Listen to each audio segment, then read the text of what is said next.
Hello and a big welcome to you. It's Doyle Buehler here, author of the digital strategy best-selling book Breakthrough and founder of the League of Extraordinary Entrepreneurs and Founders and the Strategy Academy as well. Thank you so much for taking the time to watch this short strategy sprint video.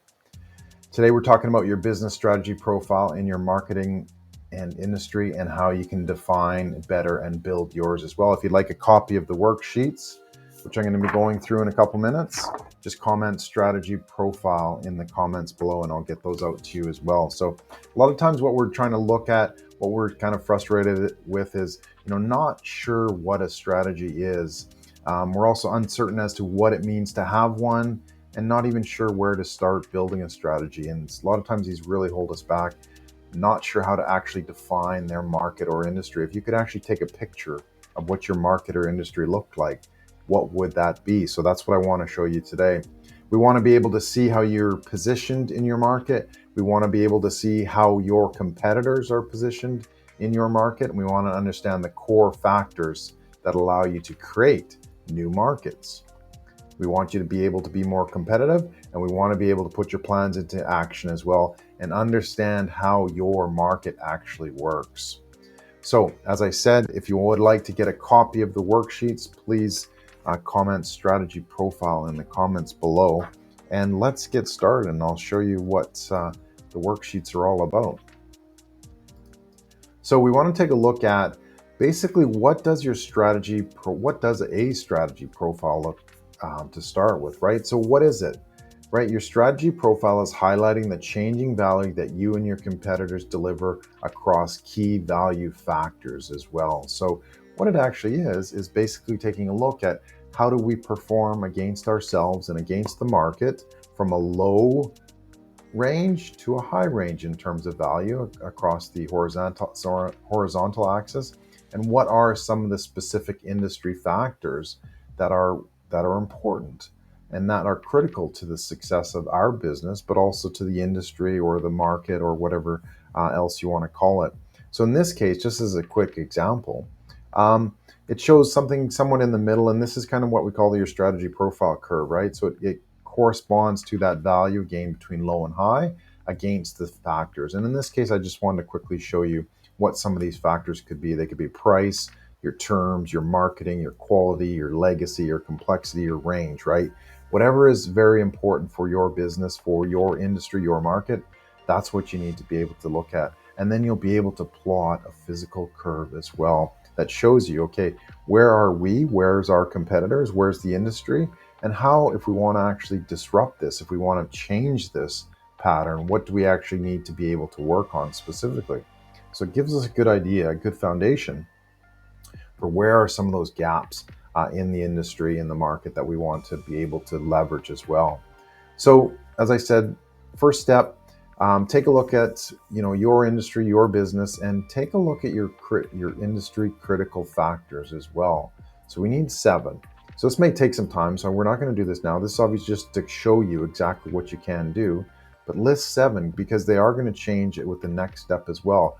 What are those typical industry or market critical factors that you need to deal with? So again, some of the ones I spoke of earlier are price, terms, marketing, quality, legacy, complexity, and range.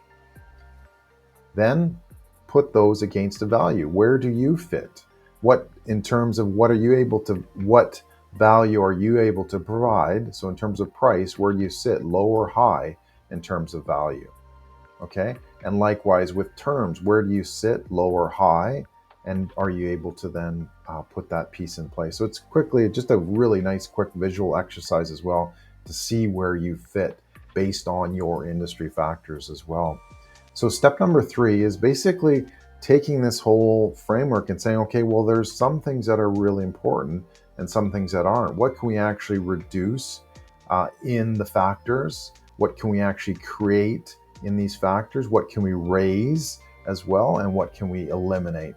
So if we take a look at our industry profile, our strategy profile, we've listed our factors. Now we want to kind of revisit that and say, hey, how do we reduce these?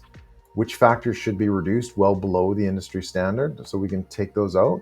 Which ones do we want to create? Which factors should be created that the industry has never offered? We want to raise some as well. Which factors should be raised well above the industry standard? And then what do we want to eliminate? Which of the factors that the industry takes for granted should we eliminate as well? Now you basically add and subtract the new factors to step number 4, and that's where we'll get your final strategy curve. So again, it's a very visual exercise.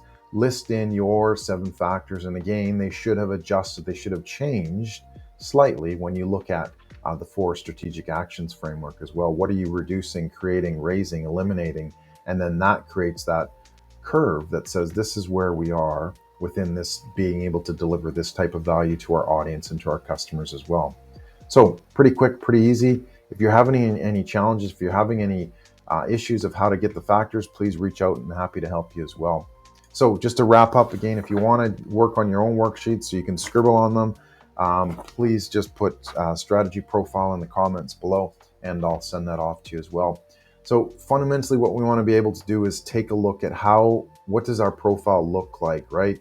We must begin by reorientating your strategic focus from competitors to alternatives, and from customers to non-customers. That's the only way we can actually move into a new market or create a new industry, a new market within our industry as well. As you shift your strategic focus from current competition to alternatives and non-customers, you gain insight into how to redefine the problem the industry currently focuses on, and thereby reconstruct buyer value elements that reside across your industry as well. So hopefully that's been helpful. Again, I just want to give you a quick little review of how you can do this, how you can quickly set up a strategy profile, and why it's really important as well. So what do we want to talk about? As I said, we want to be able to see how you're positioned in the market. You can do that with this. Just let me go back here. You can create your profile that allows you to do that, to see exactly where you are in your industry. Okay. And we want to look at how your competitors are positioned as well, so we can see what's important and where they're positioned, and we can then act specifically in terms of that. What do we want to be able to do? We can understand the core factors that allow you to create these new markets. So that's what the 7 factors are, and we've been able to refine them a little bit quicker as well with the 4 actions framework. So we're putting all these pieces together to give you that understanding, which will make you more competitive. It'll be able to put your plans into action. You'll see how these pieces fit together, and we'll be able to understand how your market actually works as well. So, all right, so I want to wrap up there. Thank you so much. Like I said, if you'd like a PDF copy of the worksheets to building your strategy profile, just comment strategy profile to get the worksheets, and I'll send those off to you as well. Thank you so much for taking the time to watch this short strategy sprint. I really appreciate your time and ability to talk with you. So thank you, and we will see you online.